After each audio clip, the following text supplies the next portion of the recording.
Hi, this is Rajkumar Khabia. Today we discuss polymerization. आज हम जिस टॉपिक में बात करने जा रहे हैं वो है पोलीमराइजेशन। अब हम बात करेंगे कि ये पोलीमराइजेशन प्रोसेस होता कैसे है, मोनोमर्स क्या होते हैं, पॉलीमर्स क्या होते हैं, क्या मोनोमर्स के कुछ टाइप्स होते हैं या पोलीमराइजेशन के कितने रिएक्शंस के टाइप्स होते हैं, ये पॉलीमर्स बनते कैसे हैं, ये कहाँ कहाँ पर यूज़ होते हैं। तो इसी टॉपिक को पूरी तरह समझने के लिए आपको इसी टॉपिक को एंड तक देखना होगा। अगर आप इस चैनल पे न्यू है तो काइंडली लाइक और सब्सक्राइब करना ना भूलिएगा। अब चलते हैं हम अपने टॉपिक की तरफ कि पोलीमराइजेशन। तो सबसे पहले इसकी हम इंट्रोडक्शन की बात करते हैं। तो मैक्रोमॉलिक्यूल्स जो हैं, macromolecules was introduced by Staudinger in 1920s hypothetically।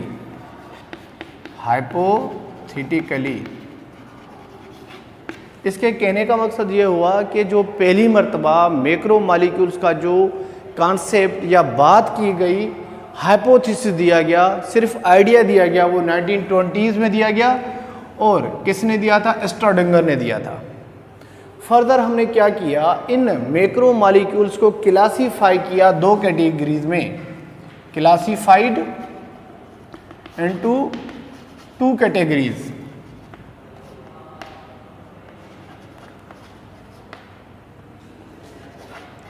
Two categories जो अपने पास आ जाती हैं, उनमें आपके पास एक आता है इनऑर्गेनिक मैक्रोमॉलिक्यूल्स और दूसरे होते हैं ऑर्गेनिक मैक्रोमॉलिक्यूल्स। अब हमारे पास जो इनऑर्गेनिक मैक्रोमॉलिक्यूल्स हैं उनमें क्या हो सकता है? Graphite, diamond and sand. मतलब ये इनऑर्गेनिक मैक्रोमॉलिक्यूल्स के एग्जाम्पल है जिनमें ग्रेफाइट हो सकता है, डायमंड हो सकता है और सैंड हो सकता है। ऑर्गेनिक मैक्रोमॉलिक्यूल्स को फर्दर दो हिस्सों में तकसीम किया गया है। एक बायोपॉलीमर कहलाते हैं, बायोपॉलीमर, और दूसरे होते हैं सिंथेटिक पॉलीमर। अब बायोपॉलीमर्स क्या हो गए? इस टाइप के पॉलीमर्स जो लाइफ से रिलेटेड हों, एनिमल से रिलेटेड हों, प्लांट से रिलेटेड हों, जैसे प्रोटीन, फैट्स, न्यूक्लिक एसिड,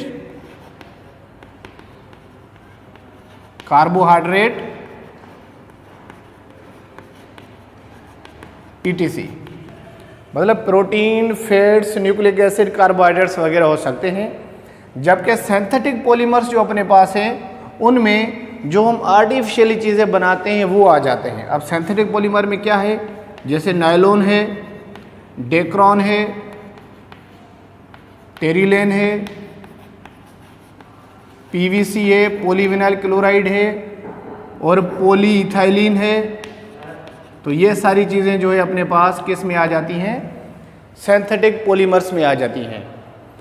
उसके बाद हम बात करते हैं पॉलीमर्स को on the basis of structure. तो पॉलीमर्स की कितनी स्ट्रक्चर्स होती हैं? Structures of polymer.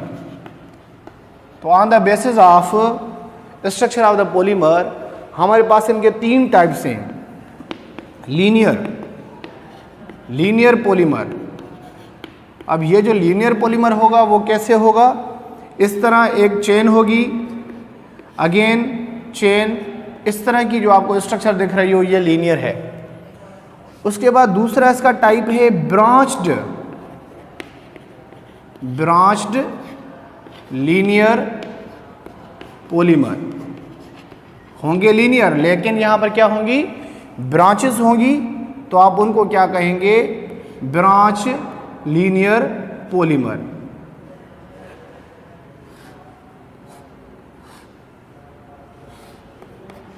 तो इन टाइप के पॉलीमर्स को आप क्या कहते हैं? Branch linear polymer. अगेन हम चलते हैं तीसरे की तरफ, उसको कहते हो आप इंटरकनेक्टेड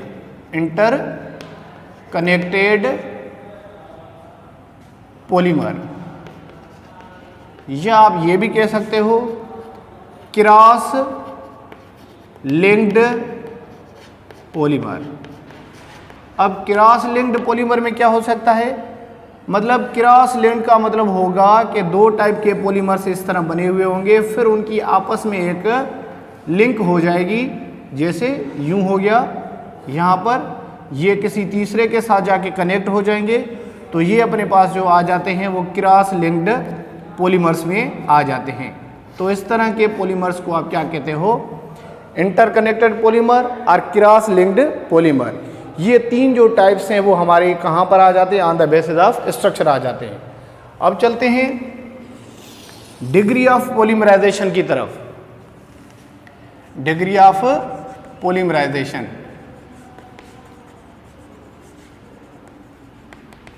डिग्री ऑफ पॉलीमराइजेशन जो होती है वो हमें डिपेंड करती है repeating units of the monomers. जब मोनोमर्स की रिपीटिंग हो रही हो तो उसको आप डिग्री ऑफ पॉलीमराइजेशन कहते हो, और जिसको आप डीपी से लिखते हो, डीपी डिग्री ऑफ पॉलीमराइजेशन। अब डिग्री ऑफ पॉलीमराइजेशन जो डिपेंड करता है वो किस पर डिपेंड करता है, रिपीटिंग यूनिट्स पर। तो हम बात करते हैं रिपीटिंग यूनिट्स होते क्या हैं, कैसे बनते हैं, मतलब अभी हम आ रहे हैं मोनोमर्स की तरफ। तो हमारे पास मोनोमर क्या होते हैं, mono means single, mers means units, parts are molecules. अब ये क्या होते हैं, स्मॉलर यूनिट्स होते हैं, स्मॉलर यूनिट्स होते हैं, या कभी कभी आप इनको बेसिक बिल्डिंग ब्लॉक भी कहते हो, बेसिक बिल्डिंग ब्लॉक भी कहते हो। जैसे प्रोटीन के बेसिक बिल्डिंग ब्लॉक्स कौन है, अमाइनो एसिड से। तो आप मोनोमर्स जो होते हैं वो स्मॉलर यूनिट्स होते हैं, छोटे से छोटे यूनिट्स होते हैं, ठीक है, उसको आप बेसिक बिल्डिंग ब्लॉक भी कह सकते हो। और ये जो स्मॉलर यूनिट्स होते हैं ये क्या हो रहे होते हैं, रिपीट हो रहे होते हैं, तो आप इनको रिपीटिंग यूनिट्स भी कहते हो, रिपीटिंग यूनिट्स भी कहते हो। जब ये मोनोमर्स बार बार रिपीट हो रहे होंगे तो हमारे पास क्या बन जाएगा, पॉलीमर बन जाएगा। क्या बन जाएगा, पॉलीमर बन जाएगा। तो पॉलीमर क्या होता है, when more than one monomers combined form polymer. जब एक से ज़्यादा मोनोमर मिलेंगे तो क्या बन जाएगा, पॉलीमर बन जाएगा। अब पॉली का मकसद हो गया many, and MERS means units या मॉलिक्यूल्स या पार्ट्स। जब मेनी यूनिट्स मतलब जब छोटे छोटे बहुत सारे यूनिट्स मिल जाएं तो हमारे पास क्या बन जाता है, पॉलीमर बन जाता है। And process is called polymerization, और उस प्रोसेस का नाम बन जाता है पॉलीमराइजेशन। तो यहाँ पर ये हो गया कि जब छोटे छोटे यूनिट्स मिलके कोई मॉलिक्यूल बनाएंगे, बड़ा मैक्रो मॉलिक्यूल बनाएंगे, तो उसको आप पॉलीमर कहते हो। और उसके अंदर जब ये मोनोमर्स की रिपीटिंग हो रही होती है तो उसको आप क्या कहते हो, डिग्री ऑफ पॉलीमराइजेशन। या आप यूं भी कह सकते हो length of chain of polymer, length of chain of polymer of repeating units. अब पॉलीमर की एक चेन की जो लेंथ है उसमें जो यूनिट्स रिपीट हो रहे हैं, जो छोटे छोटे यूनिट्स हैं जो रिपीट हो रहे हैं, उनको आप क्या शो करेंगे, डिग्री ऑफ पॉलीमराइजेशन। क्या शो करेंगे, डिग्री ऑफ पॉलीमराइजेशन। जैसे मैं एक एग्जांपल आपको बताता हूँ पॉलीविनाइल क्लोराइड का, पॉलीविनाइल क्लोराइड। अब पॉलीविनाइल क्लोराइड का जो मोलर मास है वो 63 है, जो मोलर मास है वो 63 है, ठीक है। मतलब विनाइल क्लोराइड जो मोनोमर है उसका जो मोलर मास है वो कितना है, ऐसा कह दो आपके ये मोनोमर का मोलर मास है, मोनोमर। एक विनाइल क्लोराइड का जो मोलर मास बनता है वो 63 होता है। अब यहाँ पर हम पॉलीविनाइल क्लोराइड का मोलिकुलर मास फाइंड करने जा रहे हैं या मोलर मास। तो हमें पता है कि एक जो मोनोमर है विनाइल क्लोराइड उसका खुद का मोलिकुलर मास जो है वो 63 है, और इस पॉलीविनाइल क्लोराइड में जो डिग्री ऑफ पॉलीमराइजेशन है वो 1000 है। तो आपने क्या करना है, degree of polymerization is multiplied with the molecular mass of the monomer. मतलब मोनोमर का जो मोलिकुलर मास है उसको आप मल्टीप्लाई करोगे किसके साथ, डिग्री ऑफ पॉलीमराइजेशन के साथ। तो पॉलीविनाइल क्लोराइड के पास जो डिग्री ऑफ पॉलीमराइजेशन है वो 1000 है, और जबकि मोनोमर का जो मोलिकुलर मास है वो 63 है। इनको जब आप मल्टीप्लाई कर लेंगे तो आपके पास जो आंसर आ जाएगा वो 63,000 आ जाएगा। तो ये जो है इसका पॉलीविनाइल क्लोराइड का जो है वो क्या है, मोलिकुलर मास है। अब हम बात करें टाइप्स ऑफ पॉलीमर। तो हमारे पास जो पॉलीमर्स बनेंगे वो किससे बनेंगे, मोनोमर्स से बनेंगे।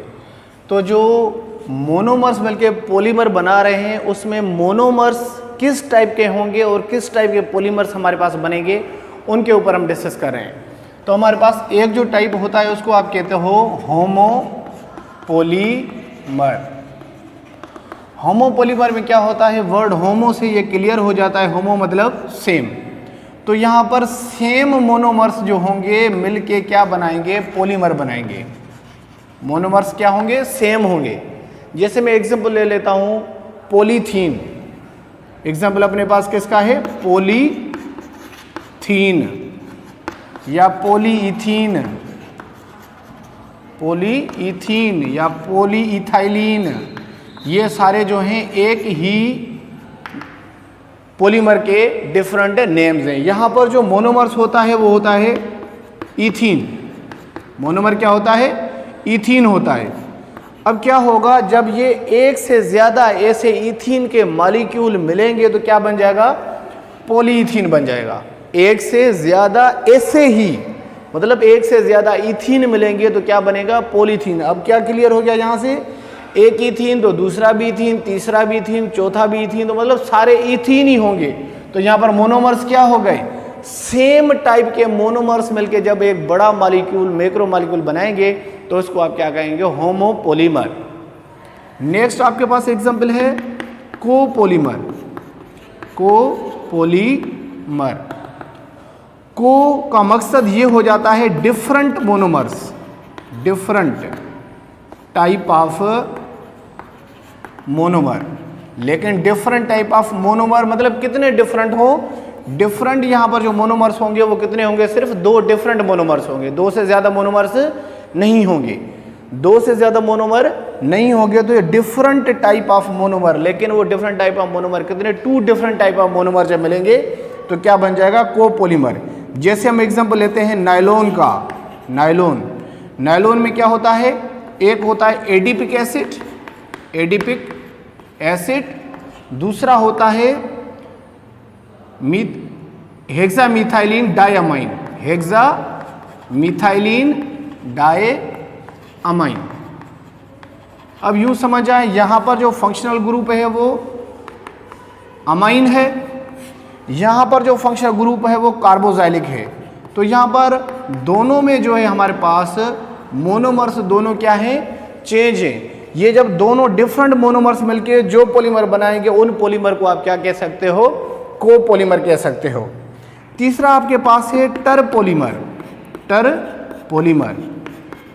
इन होमोपॉलीमर या कोपॉलीमर या टरपॉलीमर को हम नेक्स्ट लेक्चर में डिटेल पे डिस्कस करेंगे।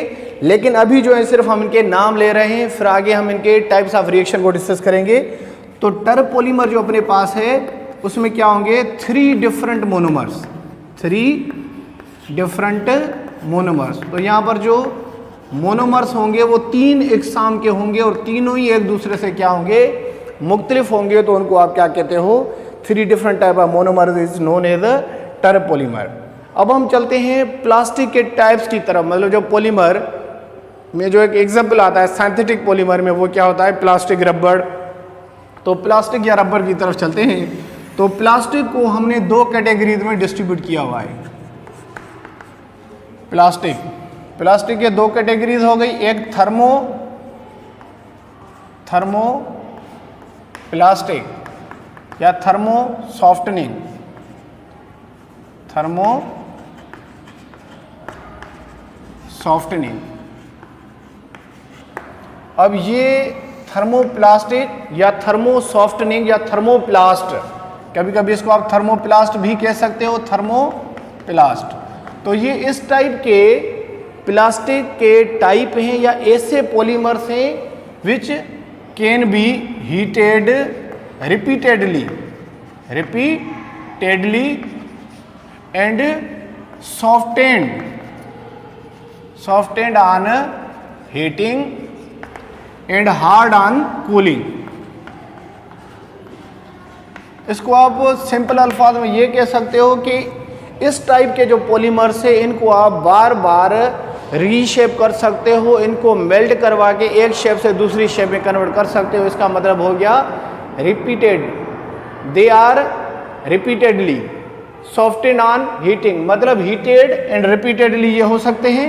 इनको आप हीट करके एक से डिफरेंट चीज़ें बना सकते हैं। जैसे डिफरेंट टाइप के हमारे पास जो चीज़ें हैं वो हम क्या करते हैं, यूज़ करने के बाद फिर से सेल आउट कर देते हैं। जो सेल आउट होती हैं फिर उनमें से डिफरेंट चीज़ें बनना शुरू हो जाती हैं। तो हमारे पास इनका एग्जांपल जो है, जैसे विनाइल से जितने भी विनाइल हैं वो इसमें आ जाते हैं।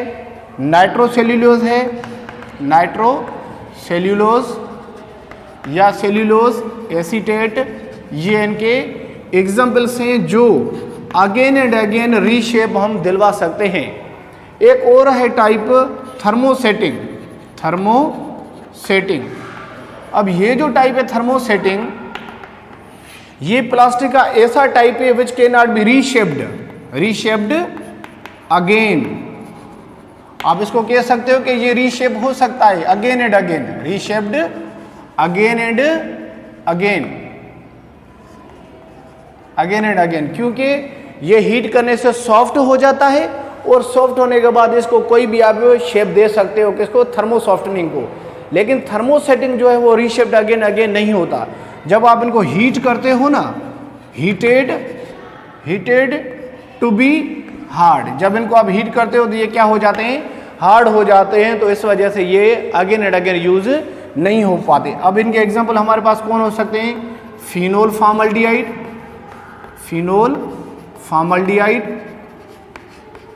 Urea formaldehyde